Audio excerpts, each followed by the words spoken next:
the voice of free speech. The truth delivered. Common sense for the American people. Welcome to the Scott Jennings Show. Well, it was a calmer night in Minneapolis, but still an impasse remains between Trump and local Democrats there. Arkansas Attorney General Tim Griffin is here to take on China. We'll talk to him, and Marco Rubio testifies on Capitol Hill. It's Wednesday, January 28th. This is the Scott Jennings Show on Salem. Live from your nation's capital today, still fighting a cold, but determined to deliver common sense to the American people. We're all hopped up on Sudafed and Mucinex and hot tea and honey. Caroline's in here. She's got the honey jar. She's like Winnie the Pooh out here with all this honey. We'll see if we can make it through the show. Let's start with the news. A calmer night last evening in Minneapolis after Trump's border czar, Tom Homan, arrived and met with the governor, Tim Walz, and Minneapolis mayor and honorary Somali pirate, Jacob Frey. It appears that local police have now been freed up, at least in some instances, to help keep the peace. Now, before, they had been ordered to stand down and look away when federal agents were under attack from violent, angry mobs. That's a big step in the right direction for Homan. One has to wonder, had Walz and Frey allowed local police to do crowd control in the first place, would two people be dead right now? Perhaps not. Walz and Frey and the rest of the Minnesota Democrats radicalized, mobilized, and unleashed political vigilantes and then told the local cops to look the other way. It's that simple. At least now, this matter appears to be resolved of using local cops to do crowd control. Let's hope it stays that way. But there is no resolution on the only question that matters. Will Mayor Frey cooperate with ICE and let them take custody of illegal aliens who were in the local jail? Homan asked for it. Trump wants it. And today, Frey still says no. He will not cooperate. He says federal immigration laws will not be enforced in Minneapolis. The attempted secession from the union continues. The lack of cooperation is the entire reason for the large ICE presence in Minneapolis in the first place. Minneapolis is a sanctuary city, and Frey is taking that to the extreme, protecting violent, illegal populations at all costs. There are nearly 1,400 illegal aliens in Minnesota jails as we speak. While many Democrats are content to die on this hill of defending all illegal immigration, at least one of them is having a change of heart. I want you to listen to this exchange last night on CNN between Caitlin Collins and Senator John Fetterman of Pennsylvania. Cut 8. Do you still agree with that tonight? Is that still your position, that sanctuary cities make people safer? I think at that time the dynamic has changed much differently, and the border has become more and more increasingly more difficult. So for me now, I think it's entirely appropriate to make the adjustments, and I do think at this point we should be turning over all the criminals that are in custody in all these jurisdictions. Does that, for Minneapolis, obviously you're the senator from Pennsylvania, but in Minnesota, Jacob Frey, the mayor, says he doesn't believe that they should cooperate with those federal enforcement laws. So you do believe that they should be cooperating more with the Trump administration? What I do believe is that if there are law enforcement that have these people in custody that are behaving in criminal behavior, then yes, they should cooperate with that. And those individuals, if they're convicted, should be deported. If only Minnesota had Democrats as sensible as John Fetterman. Now, Trump has the right guy on the ground here in Homan, but Democrats have chosen so poorly when it comes to leadership that a common sense outcome in Minnesota seems a remote possibility. Sadly, Democrats nationwide are more apt to display the attitude of Walz and Frey than Fetterman. In fact, in Fetterman's home state of Pennsylvania, the Philadelphia district attorney, Larry Krasner, is facing enormous backlash today for these comments about federal law enforcement officers. You won't believe your ears. Here's cut 6. This is a small bunch of wannabe Nazis. That's what they are. In a country of 350 million, we outnumber them. If we have to hunt you down, the way they hunted down Nazis for decades, we will find your identities. We will find you. We will achieve justice. It's hard to imagine anything more chilling than that. The left in this country must decide. Are we a nation of laws, including immigration laws, or are we a nation that lives under mob rule? Now, I appeared on CNN yesterday afternoon with Casey Hunt to make a plea for being a nation of laws. Here's cut 10. I would just caution all these people. You cannot let an angry mob nullify federal law in a jurisdiction. If you they mean, do you that, mean the American people? Is that what the angry mob is? The American people? These people in Minneapolis are an angry mob, whether you like it or not. They don't like the fact that the president is enforcing long-standing federal immigration law. Does that mean they should be shot on the street, Scott? No, that's the question that we're talking about, right? The debate is about what the president's going to do next. And if you were to let them win and you were to be run out of town, what do you think would happen in L.A., Chicago, New York, all over the country? You're either going to choose to enforce the law or you're not. I mean, do I think it's problematic? Of course it's problematic. Okay, was it wrong? Anytime someone dies, it's problematic. But what they're asking for is for federal law enforcement to be sent out of town. Is it wrong? And that no federal laws be enforced. Wrong? Was what happened to Alex Preddy on the street wrong? Was it wrong? Was it wrong? I'm waiting for an investigation, which I fully support. I don't know what the circumstances were. If it was a Democratic president in the White House, would you be able to say it was wrong? Would I want an investigation? Would I want to? Of course I would. I don't like that people have died. I don't like this chaos. But I also don't like the idea that we're just going to say, well, in this one little territory, we're not going to enforce federal laws anymore. That doesn't strike me as a good idea for the president right now. So he's got a tricky situation. It's very complex, but being run out of town by an angry mob to me is not an option. That was the debate we had on CNN yesterday afternoon. And it is the question of the day. Are we a nation of laws or are we a nation of mobs? And how are we going to treat the people who enforce our laws? Are we going to treat them like Nazis to be hunted, as the Philadelphia district attorney says? Are we going to continue to call them the Gestapo? That's what Tim Walz has called them. This is the language they are using today to set up the action tomorrow. Make no mistake. This is not mere rhetoric for these Democrats. They fully intend to do this. In California, a congressman named Eric Swalwell, who's now running for governor of California, has threatened similar retribution for anyone who has ever worked for ICE. So you have people who sign up to be law enforcement, who sign up to do public service for the federal government, who put themselves in harm's way to protect us and to enforce our laws. They don't write laws, they enforce laws. And they get to be treated like Nazis, to be hunted down. It's really unbelievable. This is a pivotal moment for Donald Trump's presidency, in my opinion. It is a pivotal moment because allowing angry mobs to nullify federal laws would create open season on law enforcement in cities across the country. And that simply cannot be allowed. I don't believe the president is going to allow it. After all, enforcing our immigration laws and cleaning up the immigration crisis caused by Democrats is one of the key reasons he was elected in the first place.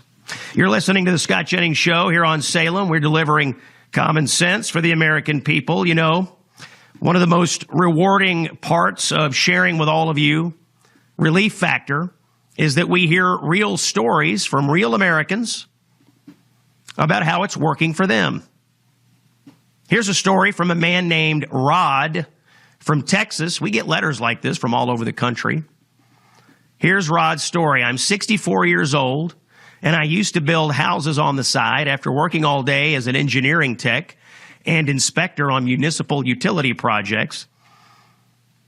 It's hard work, and as a result, I had back pain Excruciating at times. My hip is my biggest problem. It causes me constant pain. I had seen and heard about your product advertised. I resisted because of the cost, but the pain became so unmanageable. And because of your promo, I broke down and gave it a try. I wouldn't have believed the results if I hadn't seen it and felt it for myself. Within 4 days, Rod's pain had for the most part subsided. It's gotten even better over the last 4 weeks. I can't thank you enough. Being pain-free is indescribable. Try it for yourself with their 3-week quick start. See how Relief Factor could be a game changer for you. Call 1-800-4RELIEF or go to relieffactor.com. Ask yourself, how will it feel to be out of pain?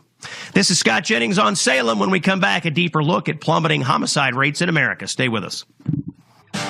Ready for more common sense? Here's CNN's senior political commentator, New York Times best-selling author, and America's favorite political pundit, Scott Jennings. You know, I keep reading all these headlines, and it's good news in America that homicide rates have plummeted. And then the subheadlines all say, no one knows why. And I thought to myself, how could we find out the answer to this question? And here's the answer. Joining us is Raphael Mangwal. Raf is the Nick O'Neill Fellow at the Manhattan Institute. He is a contributing editor at City Journal. He is a member of the Council on Criminal Justice. He is one of the nation's foremost experts on criminal justice and crime statistics. Raph, welcome back to the Scott Jennings Show.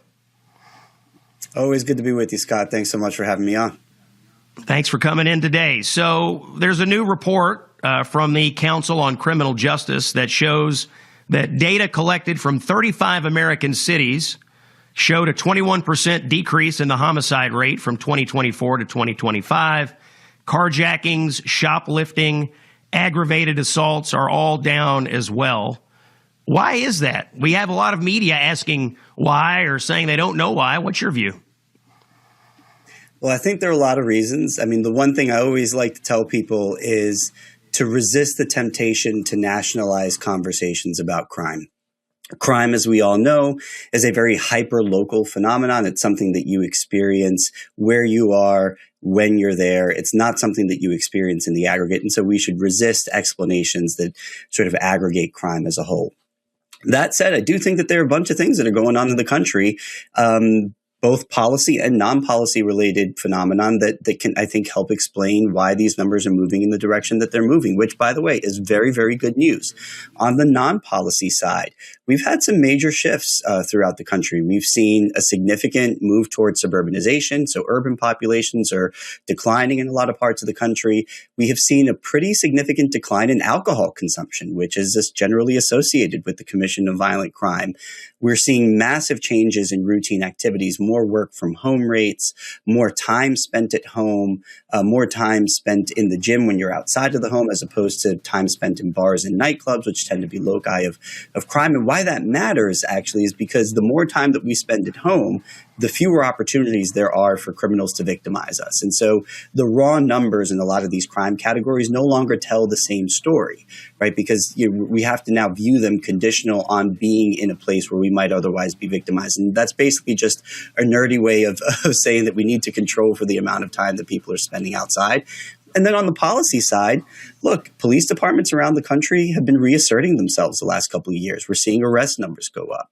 We're seeing stops go up. For the first time in over a decade, we are seeing the prison population at the national level tick upward. We are seeing local jail populations tick upward.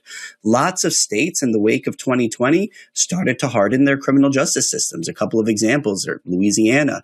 Tennessee, especially, I think, has been a national leader with initiatives like truth in sentencing and, bail reform initiatives and, blended juvenile sentencing and, basically making it so that it's easier to send bad guys to jail. And the cops, I think, are kind of, taking control back of the streets. When you combine that with some of the things on the non-policy side, I think we can kind of get to at least a plausible explanation for why things are moving in the direction that they're moving. And I just want to say, the reason that a lot of people on the left like to say we don't know why, it is so that, they can discount the policing. Yeah, that's my question here. A couple things jumped out to me in your answer. One, it sounds like our social habits, our cultural habits are part of it, but there obviously are policy differences. You cited some states that have cracked down, increased policing. I assume it's your view that we're still seeing a big difference between red states and blue states when it comes to increased policing and increased incarceration rates for people who commit violent crimes. Oh, yeah. I mean, look, I think states, like I said, Tennessee, Louisiana have kind of really stood out in the national picture as states that have moved, pretty significantly to the right in terms of their broader criminal justice policies.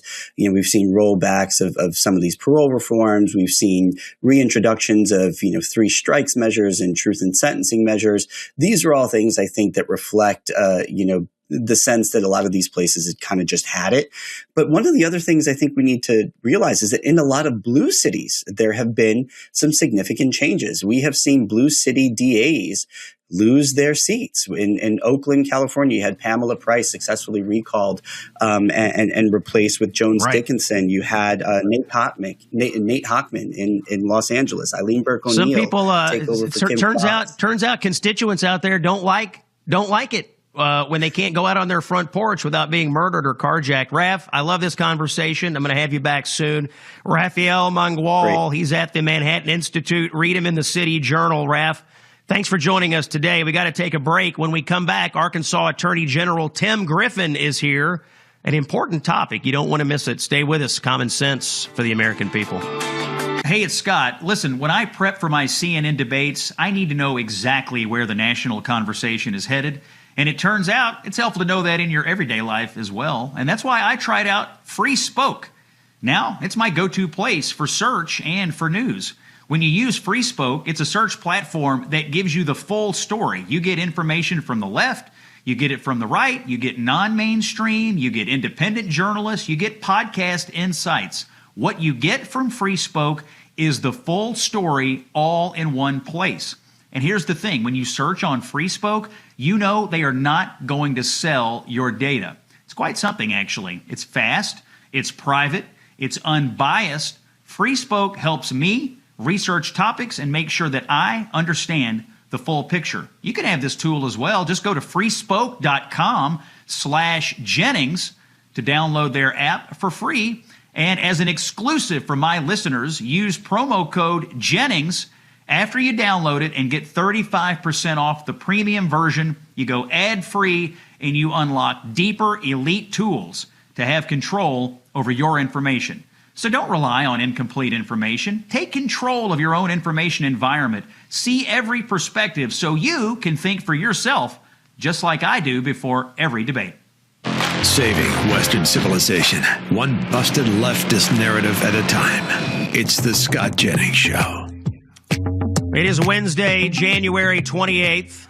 Common sense for the American people. Scott Jennings is here on Salem. Joining us in just a moment, the Arkansas Attorney General, old friend of mine, Tim Griffin, is going to tell us about gray zone warfare. This is a very interesting and vital conversation. You're going to want to hear it. First, a word from our friends and partners at Child Help. Let me tell you a story that our friends at Child Help see far too often. Starts as a game, a kid logging on after school, talking with friends, having fun. Then someone else joins the conversation. At first, nothing feels wrong, compliments, curious questions, someone paying attention. But over time, the messages become more personal, then private, then secret, and then uncomfortable. That's how online grooming works. And that's where Child Help steps in. They have life-saving programs that focus on prevention education, intervention and treatment. They help kids recognize grooming behavior before it turns into abuse.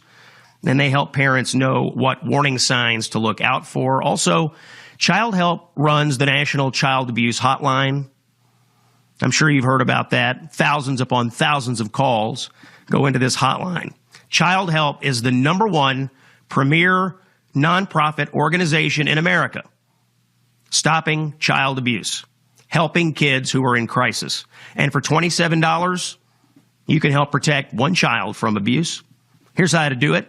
Text the word Child Help to 94878 or go to childhelp.org/Scott. Again, text Child Help to 94878 or go to childhelp.org/Scott. All they're asking for is $27. I donate myself. I have visited the headquarters. I know the executives. You can take it from me. It's an organization worth promoting. It's Scott Jennings here on Salem. Let me ask you a question. Have you ever heard the phrase gray zone warfare? Now, I'll be honest, I had not heard it until just recently when my friend, the Attorney General of Arkansas, Tim Griffin, mentioned it to me when we saw each other down in Little Rock. And as I learned about this, I thought, I've got to bring my listeners this incredible story. Let's start here with cut 14. This is Tim Griffin.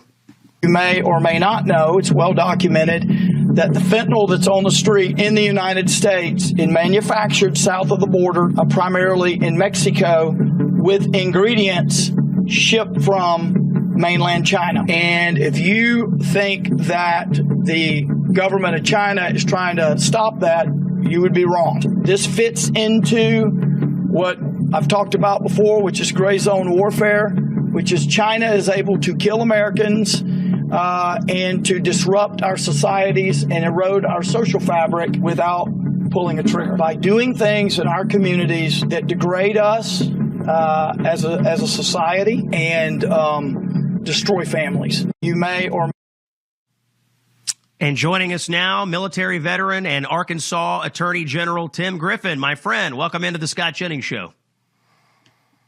Thank you for having me. It was great to have you in Arkansas. And thanks for having me to talk about this really, really important topic. Yeah, when you were discussing this with me down in Little Rock, the way you put it together, I mean, it made a lot of sense to me, and you're dealing with all these things going on in our communities on a daily basis. Kind of give me an overview. How did you get interested in this phrase, gray zone warfare? And just give us an idea. When you're in Arkansas, how does it play out in local communities there? And what are you as an attorney general able to do about it? Yeah, so I've been in the military going on 30 years in June, 29 years in the reserve. 1 year of that was active duty. I'm now in the Guard. So the term gray zone warfare is extremely common in the national security space. If you go to Google and you search gray zone warfare, you will see more stuff than you can read. It's everywhere.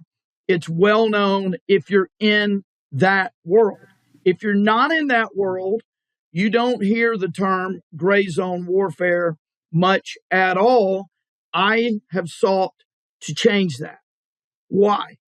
And what is it? So, gray zone warfare is basically warfare in the gray zone between peace and full-on kinetic warfare that we normally think of. When we think of warfare, Scott, we think of bullets, we think of bombs, we think of tanks, we think of fighters. So that's what we call war. Everybody would agree on that. World War II, you name it, right? On the other side of that is just complete peace. So in the middle is this massive gray zone. And in the gray zone is where a lot of our adversaries want to live. They don't want peace with us. They don't like us. They are our enemy, our adversary. But they can't engage in traditional warfare.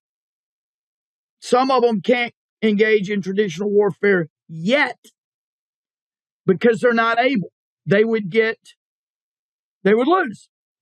So the gray zone is where a lot of conduct occurs that wouldn't necessarily qualify as traditional warfare, but it hurts us.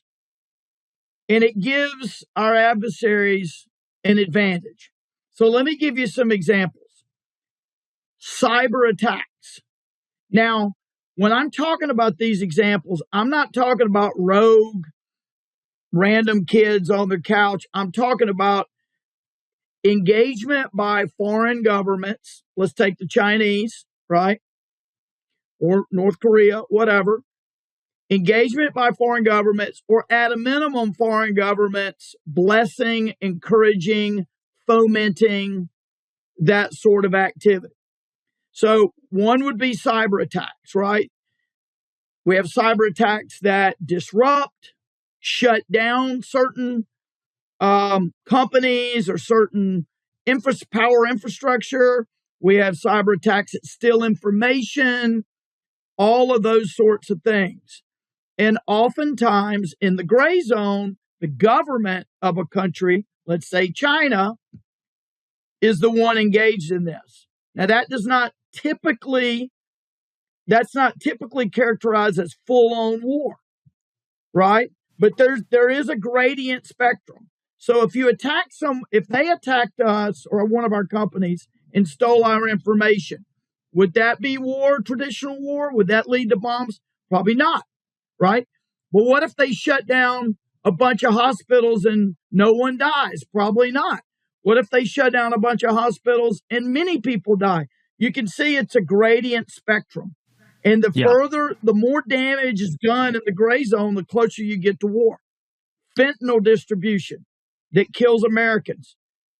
When it's intentional by the Chinese government, which it is, and I could go into all that, that's well documented. Illicit massage parlors. I don't mean one or two by local people. I'm talking about more Chinese operated illicit massage parlors in this country as we have McDonald's. Wow. We have you're saying there's as many of that as McDonald's? Wow. As many as McDonald's. This is well documented. There's a great group out of Virginia, the Network, and they track these. So I used to think that these were sort of mom and pop criminals in local communities.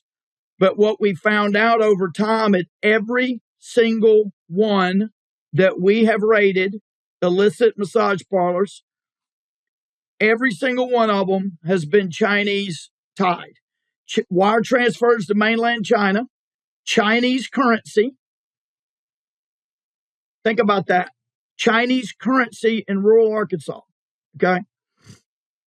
We have a guy, Gary Liu, that we caught with the U.S. Marshals over in Oklahoma. He's in a jail in Arkansas, $10 million bond. He's a mid-level human trafficker. These are not what we think of as traditional prostitution, locally run. These are human trafficking operations in these massage parlors all over the country.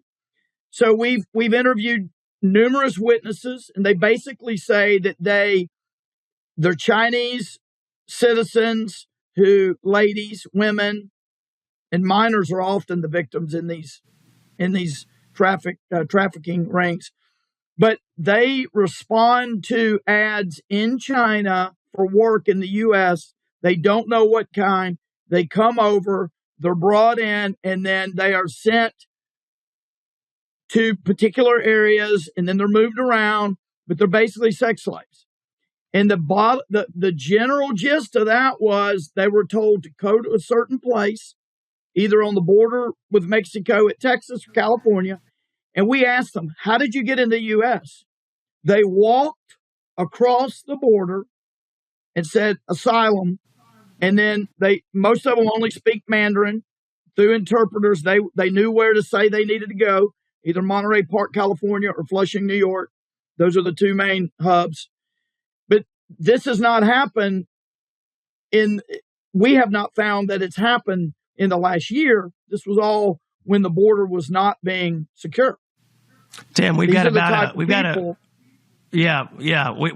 minute to go. I want to give you a chance to tell me, as Attorney General, I'll be honest, listening to you talk about this, China seems to be more of an interference in our day-to-day life, just in average communities, than most people would know. I mean, is that a big surprise when you took this job as Attorney General, when you got elected? Has this been a shock to you? It is to me. Well, I knew that they were working to undermine us in our society. I did not know the number of ways they were doing it in all of our backyards. Here's the way to think of the gray zone. Think of it as a hub, and there's all these spokes of activity. So there's the fentanyl trade, killing Americans. Normally war costs money. They're killing Americans and making money, right? You have the illicit sexual massage. You have the farmland that they're getting for strategic advantage. You have the stealing of intellectual property. We had a case with the feds here where they stole rice seed for the genetic makeup to grow more at home. We have the smuggling in of bioweapons, as you saw from Wuhan a few months ago. The feds caught somebody, I think it was in Michigan. You have cyber attacks. Each of these are spokes on the gray zone hub. And if you think of it that way, you see we are, in a way, already in conflict with the Chinese. We're fighting them. That's Arkansas Attorney General Tim Griffin. Thanks for these insights today. When we come back, Marco Rubio's on Capitol Hill. Stay with us. Conversations and stories you simply won't hear from the mainstream media. It's the Scott Jennings Show. Rounding out the hour here with Capitol Hill coverage, Secretary of State Marco Rubio testified today. He may still be there, actually, in front of the Senate Foreign Relations Committee. Rubio, again, proving himself to be the president's most able communicator, especially on world affairs. The hearing was about Venezuela. Rubio laying out the importance of taking out Maduro. Here's cut 7. Let me just say this. What is our goal going in? We had in our hemisphere a regime operated by an indicted narco trafficker that became a base of operation for virtually every competitor, adversary, and enemy in the world. It was, for Iran, their primary spot of operation in the Western Hemisphere was Venezuela. For Russia, their primary base of operation in the Western Hemisphere, along Cuba and Nicaragua, was Venezuela. In the case of China, China was receiving oil at a huge, about $20 a barrel discount. And they weren't even paying money for it. It was being used to pay down debt that they were owed. This is the oil of the people of Venezuela, and it was being given to the Chinese as barter at a 20%, at a $20 discount per barrel in some cases. And so you had basically 3 of our primary opponents in the world operating from our hemisphere from that spot. It was also a place where you had a narco-trafficking regime that openly cooperated with the FARC and the ELN and other drug trafficking organizations using their national territory. It was an enormous strategic risk for the United States, not halfway around the world, not in another continent, but in the hemisphere in which we all live. And it was having dramatic impacts on us, but also on Colombia and on the Caribbean basin and all sorts of other places. It was an untenable situation, and it had to be addressed. And it was addressed. And now the question becomes what happens moving forward. As I've described to you in previous settings and in individual conversations, we had 3 objectives here. The final, I'll work it backwards, because the end state here is we want to reach a phase of transition where we are left with a friendly, stable, prosperous Venezuela. Marco Rubio running circles around the Democrats on the committee today and making clear that our adversaries, the Russians, the Chinese, and the Iranians, all had a foothold in our hemisphere because of Maduro. I want you to listen here to Rubio, by the way, separate the good guys from the bad guys. Here's cut 12. Or it gets complicated, I'll certainly let you know. But our anticipation is that we're going to be able to continue to work cooperatively with them because it's in their interest and ours. But I will point out to this. After this operation happened, look at the people who criticized it. I mean, there were others. China, Russia, Iran, Hamas. These were the people that were upset about this strike and this raid and what we did. And I can tell you that in many countries in the Western Hemisphere, there was great pleasure in the fact that Maduro was removed and that it didn't involve an all-out war and an invasion. Rubio there responding to Democrats on the committee who were harping on him today about Venezuela. And he pretty much made it clear. Criticizing the president on Venezuela today meant joining up with China, Russia, Iran, and Hamas. It was brilliant. One final clip from Rubio. This is cut number 9 about how Venezuela could return to being a prosperous nation. The Iranian presence, the Chinese influence, the Russian presence as well. In fact, I would tell you that there are many elements there in Venezuela that welcome a return to establishing relations to the United States on multiple fronts. We are at the end talking about a Western country that has a long history of cooperation and work with the United States. At one time, Venezuela, pre-Chavez, was a very strong U.S. ally. And we hope to get back to that point. We're not there. This thing still is in its infancy. But I certainly think a lot of progress has been made in that regard. I was impressed with your description of the fact how careful you were in. Marco Rubio today testifying in front of the Senate Foreign Relations Committee about Venezuela, and once again showing why the president trusts him so much and why the president's given him so many jobs. We're coming down to the last few seconds here of hour number one of the Scott Jennings Show. We do have a little bit of breaking news just into the show. According to this report, the FBI is now executing a search warrant at a Fulton County election office in Georgia related to the 2020 election. I don't have anything more than the headline at the moment, but again, the news is the FBI is executing a search warrant at a Fulton County election office in Georgia related to the 2020 election. The other news of the hour that we haven't discussed, the person who squirted some kind of a substance on Ilhan Omar at her town hall meeting last night has been arrested, and it seems like the substance has been identified as apple cider vinegar. So Ilhan Omar is unharmed by the apple cider vinegar attack, but the substance has been identified. We'll take a break and we'll come back. It's more common sense for the American people. Scott Jennings is on Salem. Stay with us. Common sense for the American people. This is the Scott Jennings Show. The voice of free speech. The truth delivered. Common sense for the American people. Welcome to the Scott Jennings Show. It's Wednesday, January 28th. Common sense for the American people. Scott Jennings broadcasting from your nation's capital. We have some breaking news into the show to start this hour. This is a message sent moments ago from the Attorney General, Pam Bondi.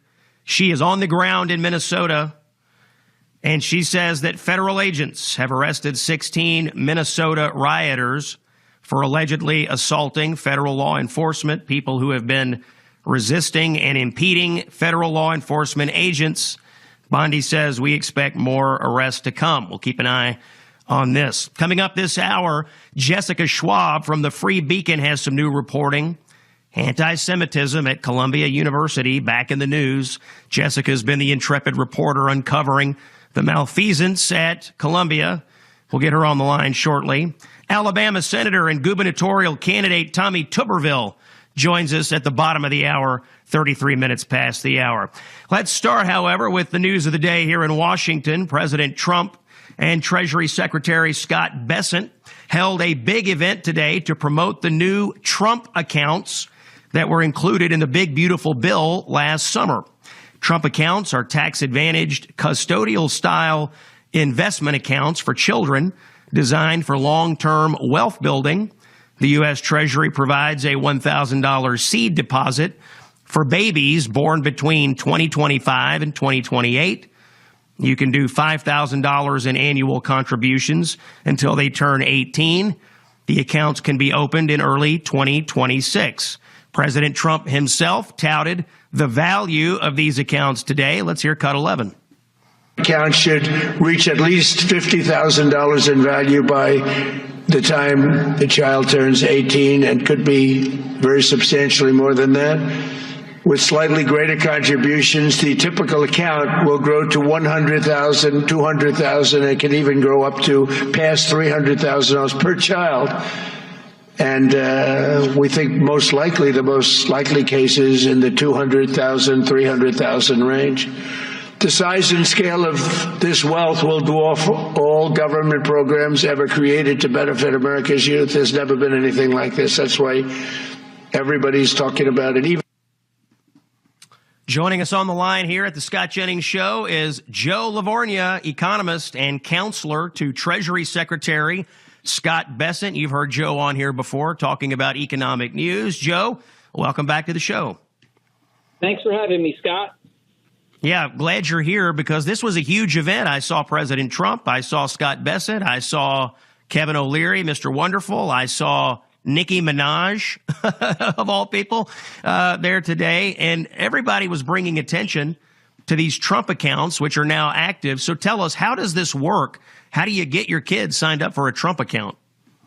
Yeah, so certainly the president knows how to brand and market, and gotten certainly a tremendous amount of press, and that was one of the reasons why we wanted to do the summit. And you've got a lot of companies across all different industries, a wide swath of large companies now are going to be partaking in this as well, more wealthy philanthropists and such. So it's all great news. Essentially, you can go to, very simple, you go to trumpaccounts.gov and sign up there. Or when you're filing your taxes for this year, you go to Form 4547. You can sign up there, and the government will put the money in the account around July 4th. You will choose a low-cost index fund that broadly mimics the broader market, or some other market-based account where they'll have low costs, and will proxy the U.S. stock market, which has been an engine of value creation or engine of wealth, as the president highlighted, for decades. And that hopefully will likely be the case, especially with President Trump's policies in place. Okay. The kids that are eligible here have to be born between January 1st, 2025 and 2028. Is that right? That is correct. That is correct. But if you were born before 2025, you can still invest $5,000 tax-free. You just won't get the benefit of the 1,000 seed investment or seed capital that the Treasury will be making. So I'll just give you my example. I have 4 kids, 16, 12, 10, and 8. You're saying they could all get a Trump account and we could put $5,000 in the accounts? Correct. Okay, well, that's we'll have to get the Jennings financial wizards on the line after the show today and get working on that. I had been thinking this was just for these babies, and now everybody can do it. That's terrific. So tell us about the investments. So these accounts get opened up, and they're tied to the performance of the stock market. How does that work? Right. So, I mean, I'm not sure. I haven't seen everything is. There's still more details coming out, but essentially, it would be like an S&P 500. S&P 500 is a very familiar benchmark. It covers, the broad market, the 500 biggest, best, most important companies, so to speak. You'd buy something that mimics that performance, so you get the exposure to the stock market, but at a low cost. So the transaction fees are basically, or the cost of maintaining that account are de minimis. Because what we want to be able to do is have young boys and girls have exposure to the stock market in the most efficient way that's most likely to capture the upside that the stock market historically has provided. So when the kid turns 18 years old, they get full access to this account. At that point, the money becomes theirs and they can do with it what they want? Yep, that's correct. It almost kind of works, and they could keep it in longer, which I would hope they would, because they're going to have great returns, and they'll make more from compounding it the longer they keep it in. But at that point, yes, at 18, it's theirs. It goes from the custodianship from the parent to the child or the adult now, and then it effectively works as like an IRA in some sense. You'd be taxed on the on the monies made over that time if you were to take it out. So you can leave it in, though. So when the kid turns 18, you can choose to just let it keep growing, is what you're saying.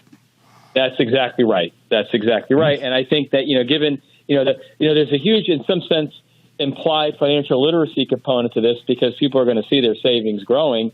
And the longer they leave it in, the more it's going to grow. And hopefully they'll leave it in for that exact reason and continue to contribute during this time. And by the way, you could give up to $5,000 annually, and it doesn't have to just be, a parent or guardian or family member. It could be an employer. Employers are allowed to give up to $2,500. That doesn't count as employee income to the program as well. So, there's a lot of ways you could contribute and really build this in a meaningful way, so that when the time is up, whenever you decide to take it out, you have a substantial amount of savings. You really got financial security, or as the president highlighted earlier today, it's never been done before. This is going to be a real novel event that's really going to help working class families, a large percentage of which to this day don't have any stock market exposure. So what you're saying is that an employer could give a $2,500 bonus to an employee, but give it to these Trump accounts for their kids, and that would not count as taxable income. That is a great, but if you were trying to do something for your employees, that's a great thing to do. Give $2,500 to a kid's account. It doesn't count against you on taxes. What a great benefit that would be if a business decided to do that. Yep, and that's why so many of these companies now, just in the last day, even today, Bank of America, I believe, one of the latest, saying they're going to partake in this program. I mean, it's hard not. There's just not. What's not to like? And that's a rhetorical question, of course, Scott. That's Joe Lavorgna. I know that, sir. Thank you for telling me, though. I appreciate the. I appreciate the cue.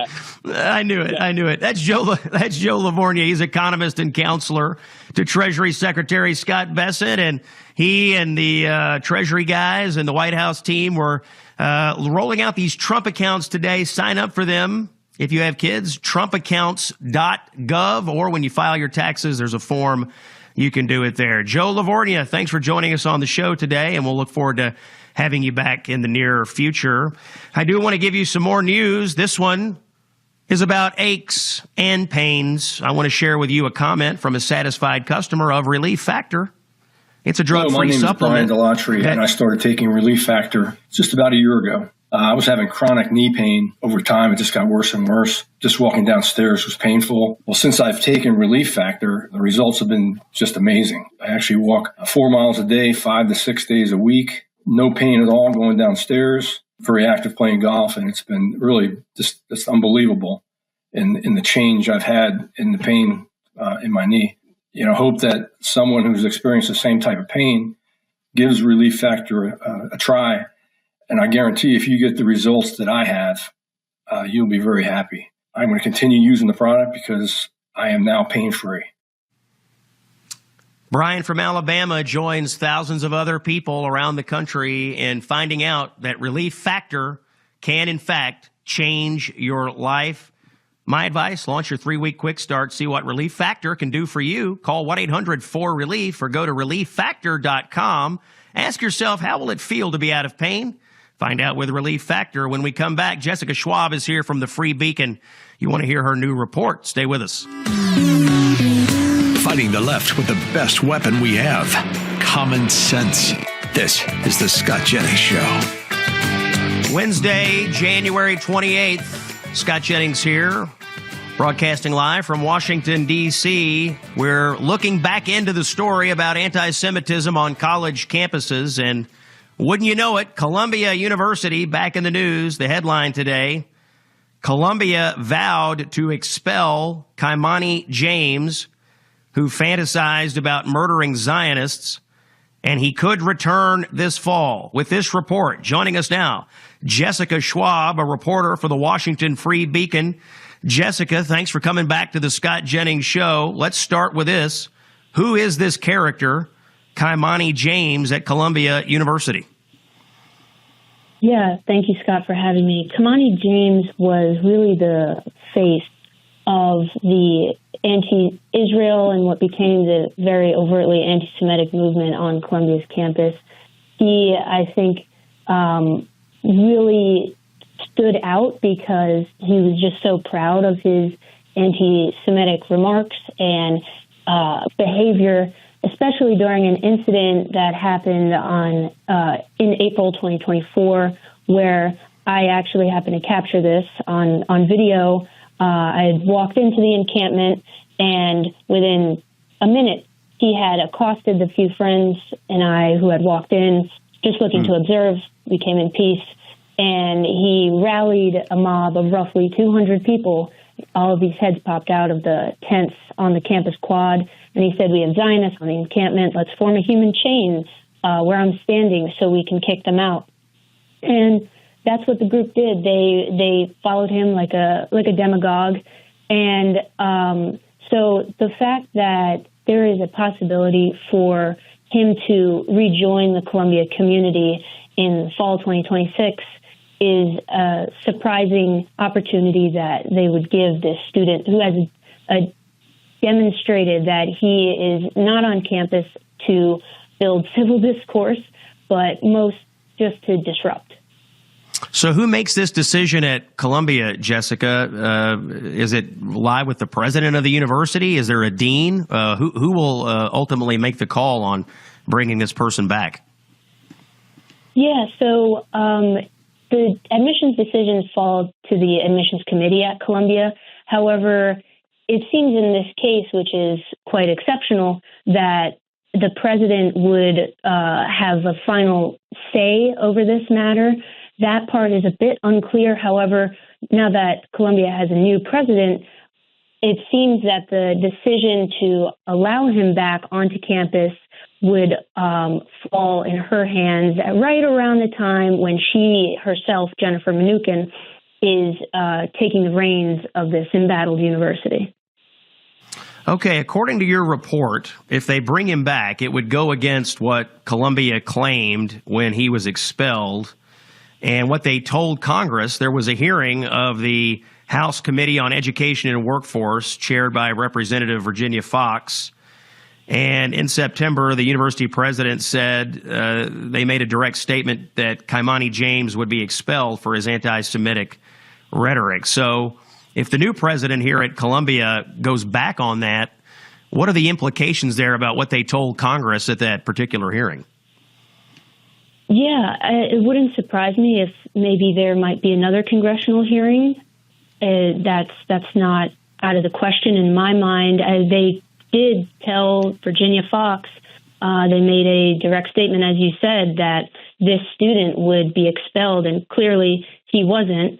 And so it's really an open question as to how the university is going to respond to his application, should he apply for the fall 2026 semester. They did reject his bid to re-enroll in the fall 2025 semester. And so I'm not sure how James intends to sort of clean up his act to make his application more appealing in the next many months, but we'll see. Jessica, I've got about 30 seconds. You've been in and out of these encampments. You've covered this deeply. Do Jewish students feel safe as we talk today at Columbia University? I think that turmoil has clearly not gone away, but the university seems to have kept their radicals on a tighter leash. However, this new president, there's some questions left open, given that she struck a deal with her own campus's Gaza Solidarity encampment following the radicals' occupation of this major campus nexus. And so we would like to see that Jewish students have nothing to fear, especially with this person possibly coming back. But yeah, I think there's a mixed feelings on campus. Still some open questions out there. Jessica Schwab, read her reporting in the Free Beacon. It's common sense for the American people. Stay with us. Wednesday, January 28th, common sense for the American people. Scott Jennings reporting to you live from your nation's capital. Breaking news into the show. It looks like the Fed says there will be no rate cut today. Rates staying at 3.5 to 3.75%. So that's just coming out of the Federal Reserve. Rounding out the show today, big honor for me to have on our next guest. He is senator from Alabama. He is running for governor of Alabama, and he's one of the most legendary football coaches in American history. Coach Tommy Tuberville, welcome to the Scott Jennings Show. Thank you, Scott. Thanks for having me on. It's an honor and a privilege. I love your work, and I try to fashion myself after you and about how you can debate and get under these people's skin on the left. But at the end of the day, we're all on the same team, and hopefully we can get this mess straightened out. Well, I'm glad. I'm honored by your compliments, sir, and I'm glad to have you on this momentous day. We have breaking news that I think you are uniquely qualified to comment upon.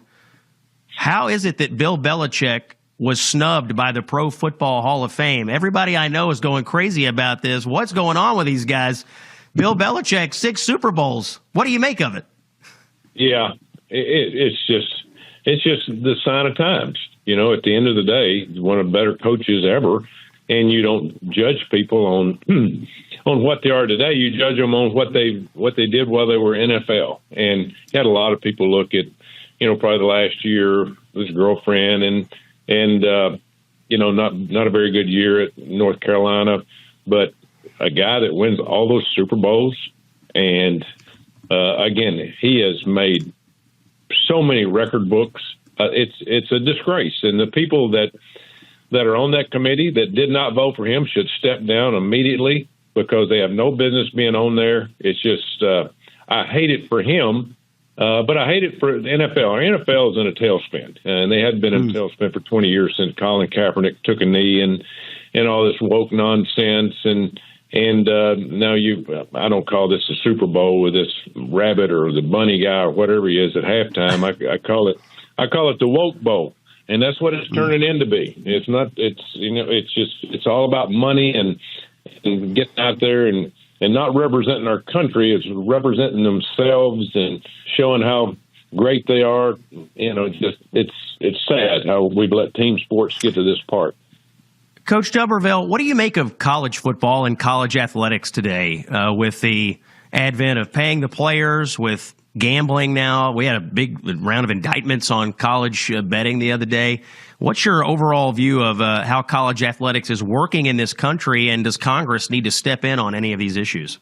Oh, big time. It's a disaster. I've had a bill that Joe Manchin and I came up with a few years ago, and Chuck Schumer wanted to put unionization in it and wouldn't put it on the floor. But it's a disaster. There's no leadership. The NCAA, they decided after their 500th lawsuit, they said, we're out of this mess. There's no way we can regulate this. And then really they were probably right. But what we've done is we've almost destroyed women's sports, Olympic sports, and the sports that people really love, college basketball, men and women, and football, college football. It's a disaster, and it's going to get worse before it gets better. I don't know the answer to it.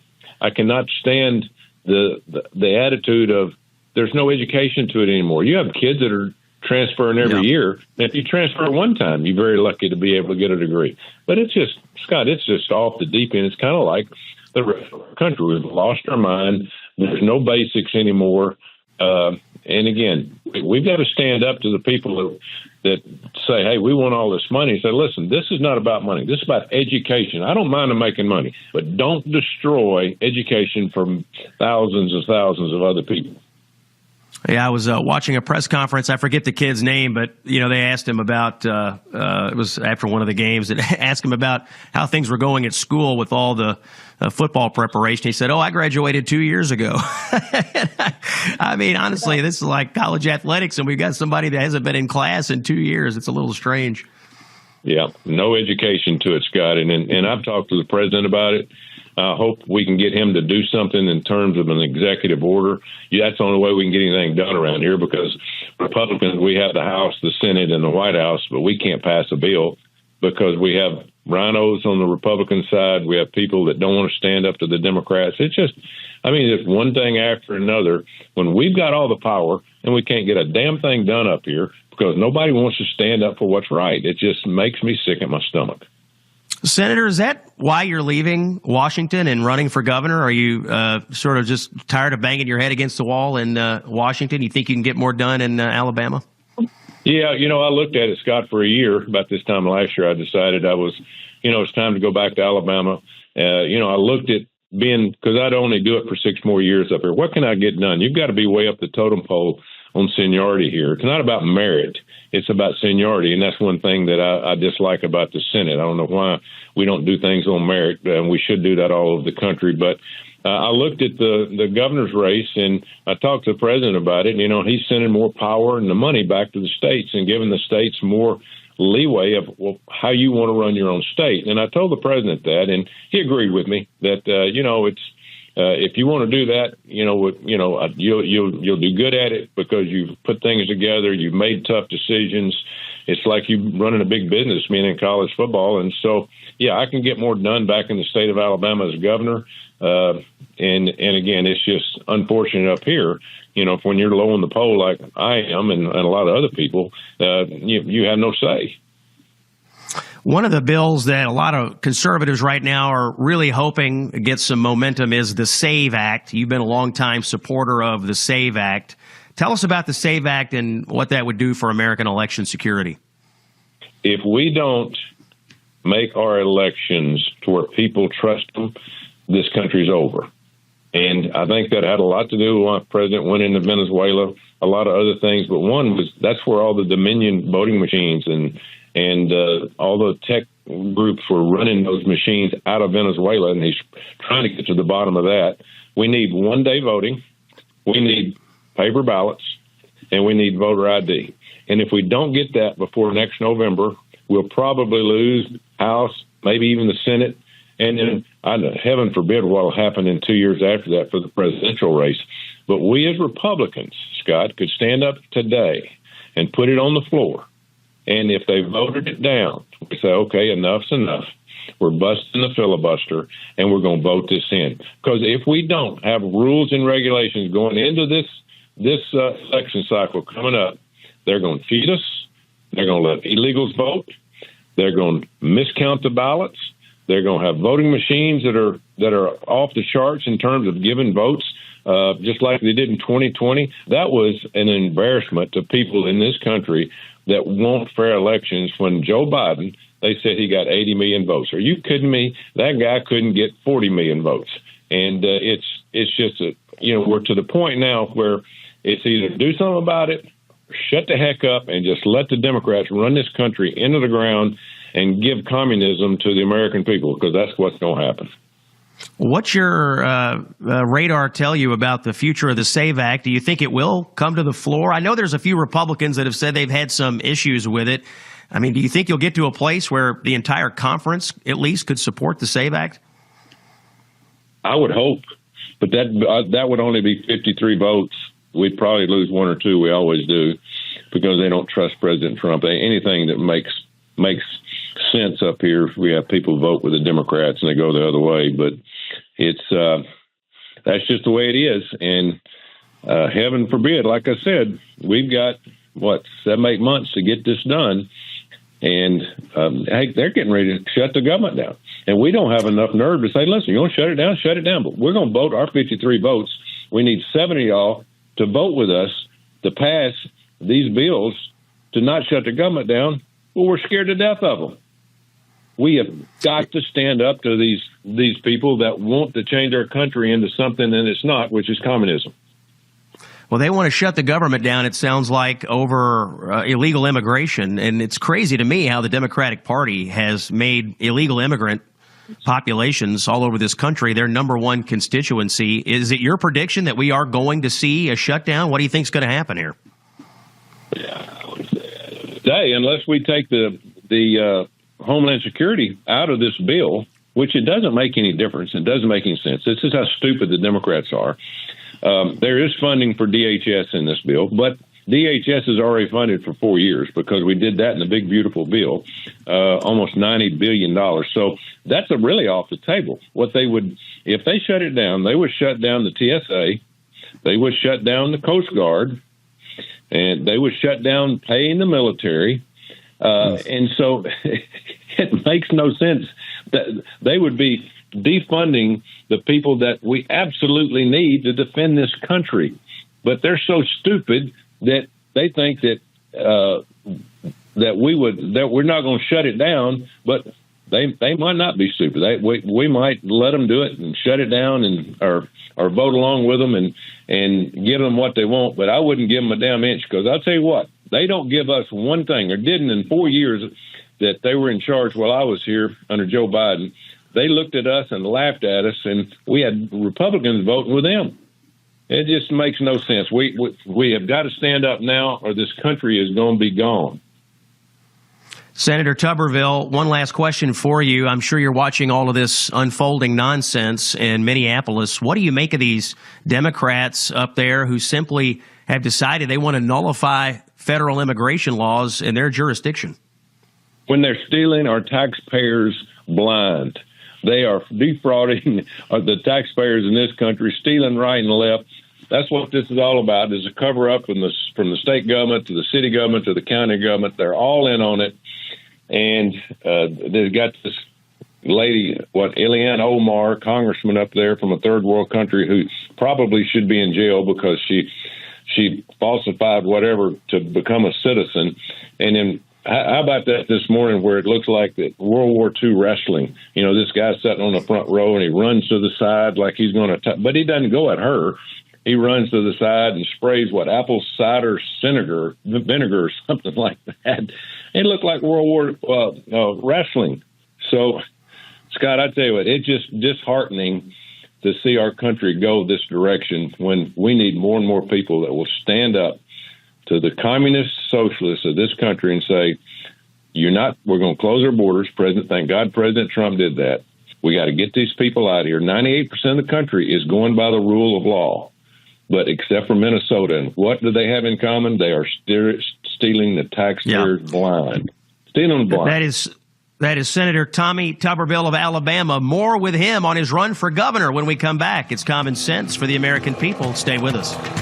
Straight talk without the bluster. When you positively need the truth, this is where you come. The Scott Jennings Show. Home stretch here on Wednesday, January 28th. On the line with us, Coach, Senator, and I think soon-to-be governor of Alabama, Tommy Tuberville, is with us. Coach, thanks for hanging on the line with us here. I want to talk a little bit about your run for governor of Alabama and hear what your platform is. I do want to start with a question about taxes. You know, a lot of red states have dramatically cut state income taxes or even phased them out altogether. Is that something that you are looking at if you become governor of Alabama, major reductions in taxes on your people? Well, that's a good point, Scott. And what is President Trump's agenda? Number one agenda is to grow this country. And to do that, we have to bring manufacturing back. Now, there's not a day goes by or a week goes by up here in the Senate. I don't have manufacturing companies come to me from either the United States or from overseas saying, Coach, we want to move to Alabama.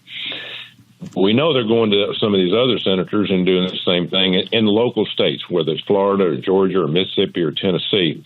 Yes, we have to be able to compete to do that. When other people, Mississippi just started dropping their state income tax, they don't have state income tax in Florida. So in the future, we've got to look at some possible ways to keep our tax base, but also lower it to where we can encourage these businesses to come in with these high-paying jobs. And so we'll look at all avenues. I'm not big on property tax, to be honest with you. Why? I've listened to Ron DeSantis about this in Florida. Why do you have somebody buy the home and you never really own it because you got to continue to pay to own it to either the state or the city or the county? And it just makes no sense to me. Now, I understand people that have 2 or 3 homes that live in other states and maybe you need a tax, but there's a lot of things that you can do to take the burden off the taxpayers. And I'm telling you, though, Scott, I'm hearing from people all over my state. Why should I pay any kind of taxes when there's no oversight and you're allowing people to steal us blind? And I can't blame them. I know another big issue for you, Coach, is education policy. You strongly believe in parents having a stronger role in education. What are you looking at in terms of changing education policy in Alabama to strengthen parents' involvement? Yeah, well, you got to give kids back to the parents. A lot of these schools, these tenured schools that are run by unions, you have a lot of these kids coming out of these schools that can't read and write. And if you can't read and write, you can't do math, you can't do science, you can't do history.